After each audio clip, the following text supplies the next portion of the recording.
കുറച്ചധികം ചേച്ചിമാരും കുറച്ച് ചേട്ടന്മാരും കൂടി നടത്തുന്ന ഒരു തട്ടുകടയാണ് കേട്ടോ ഇത്. ഞാനവിടെ പോയ സമയത്ത് നല്ലോണം ചിക്കൻ പൊരിക്കുന്നുണ്ട്, അതേപോലെ തന്നെ ബീഫ് ഫ്രൈ ആക്കുന്നുണ്ട്, തിളച്ച് മറിയുന്നുണ്ട്. അപ്പോൾ ഇവിടുത്തെ നിങ്ങൾ കാണുന്നത് ഈ കാണുന്നത് തന്നെയാണ് ഇവരെ കിച്ചണും കാര്യങ്ങളൊക്കെ ആയിട്ട് വരുന്നത്. നമ്മൾ കയറുമ്പോൾ തന്നെ കാണാൻ പറ്റും. തട്ട് ദോശയും പിന്നെ ബിരിയാണി പിന്നെ കപ്പ ഇങ്ങനെയൊക്കെയുള്ള സാധനങ്ങളാണ് വേണ്ടിയുണ്ട്. അവിടുത്തെ ഏറ്റവും സ്പെഷ്യൽ എന്ന് പറയുന്നത് ഇതാണ്.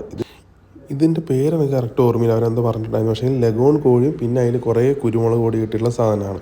പിന്നെ ഒരു ബിരിയാണി മേടിച്ചിട്ടുണ്ടായിരുന്നു എൻ്റെ ചങ്ങായി. അപ്പോൾ 80 റുപ്യാണ്, 80 റുപ്യക്കാണ് ബിരിയാണിയാണ് ഈ കാണുന്നത് കേട്ടോ. ഞാൻ മേടിച്ചത് തട്ട് ദോശയാണ്. 40 രൂപയാണ് വരുന്നത്. സാധാരണ ഒരു ലെവലുള്ള തട്ട് ദോശ, ചട്നി ഒരു മുളകിൻ്റെ പോലത്തെ സാധനമുണ്ട്. അതൊക്കെ എന്ന് വെച്ചാൽ ഒരു ഏവറേജ് ടേസ്റ്റ് ആയിട്ട് തോന്നും. പിന്നെ സാമ്പാറും മറ്റേ ചട്നി എനിക്ക് ഇഷ്ടമായില്ല, അത് നല്ല ലൂസായിരുന്നു. പക്ഷേ ഇതൊരു ക്വാണ്ടിറ്റി ഈ പ്ലേറ്റിന് വരുന്നത് 100 രൂപ കേട്ടോ. ഇതെനിക്ക് നല്ല ഇഷ്ടമായി, കാരണം കുരുമുളക് കൊണ്ട് ലഗോൺ കോഴിയാണ് കേട്ടോ. അതിൻ്റെ തിക്നെസ് ഉണ്ട്, പക്ഷേ എനിക്ക് ലഗോൺ കോഴി ഇഷ്ടമായതുകൊണ്ട് തന്നെ അത് ഇഷ്ടമായി. ദോശ 40 രൂപയ്ക്ക് ഉണ്ടോ എന്ന് ചോദിച്ചു കഴിഞ്ഞാൽ മറ്റുള്ള കടകളിൽ ഇതിനെക്കാട്ട് നല്ല ദോശ കിട്ടുന്നുണ്ട്. അപ്പോൾ അതെനിക്ക് അത്ര സുഖമായിട്ട് തോന്നിയില്ല. പക്ഷേ ചിക്കൻ ഫ്രൈ 80 രൂപയ്ക്ക് എനിക്ക് വർത്തായിട്ട് തോന്നിയിട്ടുണ്ട്. പിന്നെ ബിരിയാണി ഇത് ഇത്രയും ബാക്കി വെച്ചത്, കാരണം അതിൻ്റെ റൈസ് കാര്യങ്ങളും ബന്ധിട്ടില്ല, അത്ര പോരായിരുന്നു. ഇതിൻ്റെ ലൊക്കേഷൻ വരുന്നത് കടലുണ്ടി പോകുന്ന വഴിക്ക് പ്രബോധിനി ജംഗ്ഷനിൽ ഉള്ള സാഫല്യം തട്ടുകടയാണ്.